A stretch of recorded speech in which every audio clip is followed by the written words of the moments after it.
Assalamualaikum warahmatullahi wabarakatuh. Alhamdulillah anak-anak, lanjut pelajaran tematik, dibuka halaman 63. Ketemu dengan bulu A lagi ya. Persatuan dan kesatuan.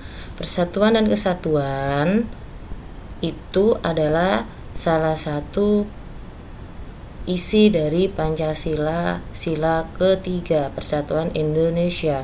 Kita sebagai warga negara Indonesia harus menjaga persatuan dan kesatuan. Persatuan di Indonesia itu sangat penting. Karena apa? Karena di Indonesia itu begitu banyak perbedaan, mulai dari suku, budaya, agama, ras, dan lain sebagainya. Nah, coba kalian lihat simbol Bhinneka Tunggal Ika pada Garuda Pancasila. Itu memiliki arti berbeda-beda tetapi satu jua. Kita bangsa Indonesia itu berbeda-beda tetapi tetap satu dalam satu kesatuan. Sesuai dengan peribahasa, kalau kalian sering mendengar, bersatu kita teguh, bercerai kita runtuh. Bangsa Indonesia dengan bersatu pasti bisa lebih kuat dan lebih jaya, kokoh, karena persatuan dan kesatuan. Untuk mencapai tujuan, apa yang harus kita lakukan untuk menjaga persatuan dan kesatuan? Yaitu dengan selalu bersatu, selalu bergotong royong, bersama-sama mengerjakan banyak hal. Kemudian contoh perilaku untuk menjaga persatuan dan kesatuan. Yang pertama, contoh di lingkungan keluarga. Perilaku yang mencerminkan persatuan dan kesatuan. 1. Saling menyayangi sesama anggota keluarga. Kita harus saling menyayangi dengan adik, dengan saudara kita. Tidak boleh tidak boleh membenci. Kita kalau sama yang kecil harus menyayangi, kepada yang besar kita menghormati. Kemudian yang kedua, bersikap peduli dan menghargai. Kemudian yang ketiga adalah tidak memaksakan kehendak. Ketika kita mempunyai kehendak, kemudian adik kita disuruh harus ikut apa kehendak kita, itu tidak boleh. Kita harus Kita harus mengerti bahwa kehendak kita tidak harus selalu diikuti oleh orang lain. Kemudian yang keempat adalah bekerja sama membersihkan rumah. Kita bersama-sama bergotong royong untuk membersihkan rumah. Kemudian ada juga perilaku yang tidak mencerminkan persatuan dan kesatuan. Yang pertama adalah tidak menghormati anggota keluarga. Nah, kamu tidak menghormati, tidak menyayangi, tidak boleh. Kemudian tidak mau bekerja sama dengan anggota keluarga. Kemudian bertengkar dengan kakak atau adik. Setiap hari bertengkar aja, itu tidak boleh juga ya. Kemudian ada juga contoh di lingkungan sekolah. Contoh di lingkungan sekolah yang harus dilakukan sesuai dengan perilaku yang mencerminkan persatuan dan kesatuan adalah 1. Mentaati tata tertib sekolah. Di sekolah ada aturan apa, kalian harus mentaati. Kemudian membersihkan sekolah. Ada jadwal piket, ya harus harus mengerjakan piketnya ya. Kemudian yang ketiga adalah belajar kelompok. Ketika di dalam suatu kelas ada belajar kelompok, kalian berdiskusi dengan baik. Tidak mau belajar kelompok itu tidak boleh. Kemudian membantu teman yang kesulitan belajar. Ketika ada teman yang kesulitan belajar boleh dibantu tapi tidak boleh dicontohi ya. Kemudian yang 5, mengikuti upacara dengan tertib. Ketika ada upacara kita harus mengikuti dengan hikmat, tidak boleh banyak bicara, didengarkan.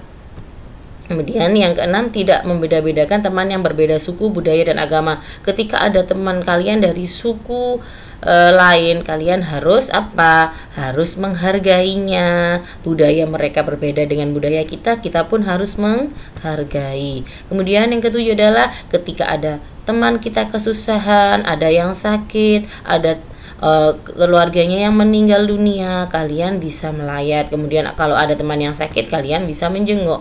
Kemudian ada perilaku yang tidak mencerminkan persatuan dan kesatuan. Yang pertama ada datang terlambat waktu piket kelas. Itu tidak boleh ya. Tidak peduli pada kebersihan, tidak mau kerja kelompok, ramai dan tidak disiplin saat upacara, memilih-milih teman, sombong dan acuh terhadap keadaan teman, tidak peduli temannya ada yang sakit, wis gak ngurus, itu tidak boleh. Selanjutnya ada contoh perilaku menjaga persatuan dan kesatuan di lingkungan masyarakat.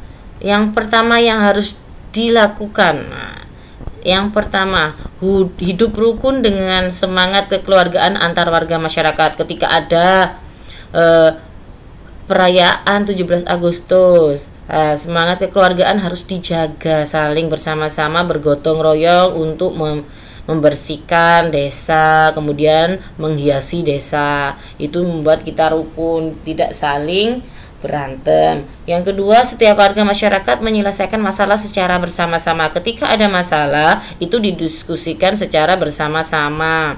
Kemudian yang ketiga, bergaul dengan sesama warga masyarakat, tidak membeda-bedakan suku, agama, ras ataupun aliran. Ketika di tetangga kalian beragama lain, kita pun harus menghargai mereka. Begitu juga mereka akan menghargai kita. Ada suku lain, kita dari suku Jawa, teman kita dari suku Sunda, mereka tidak bisa bahasa Jawa, kita pun harus menghargai, ya.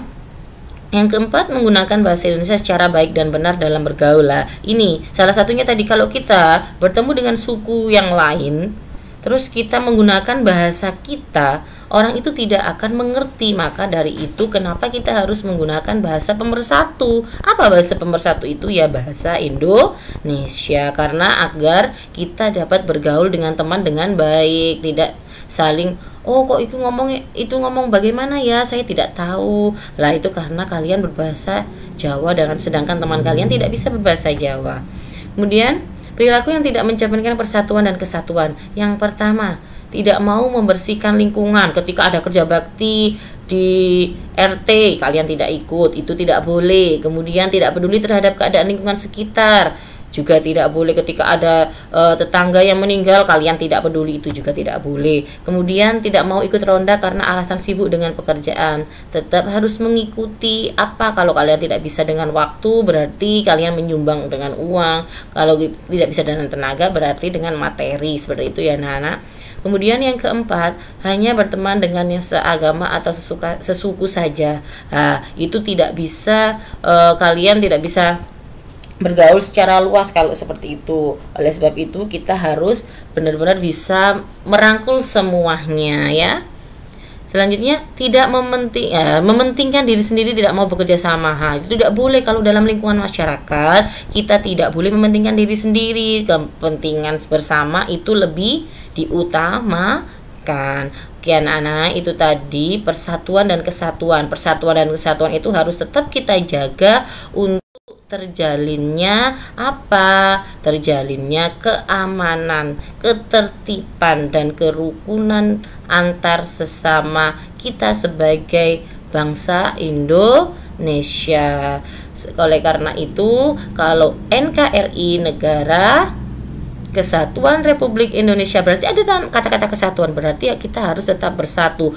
Perbedaan-perbedaan itu harus kita satukan menjadi satu, yaitu persatuan dan kesatuan. Jangan membeda-bedakan, kita semua sama, kita harus saling bersama-sama membantu, menolong, apapun itu. Kita harus tetap bersama, tidak membedakan agama, suku, budaya, kita harus saling membantu. Terima kasih anak-anak, semoga anak-anak tetap semangat belajarnya. Wassalamualaikum warahmatullahi wabarakatuh.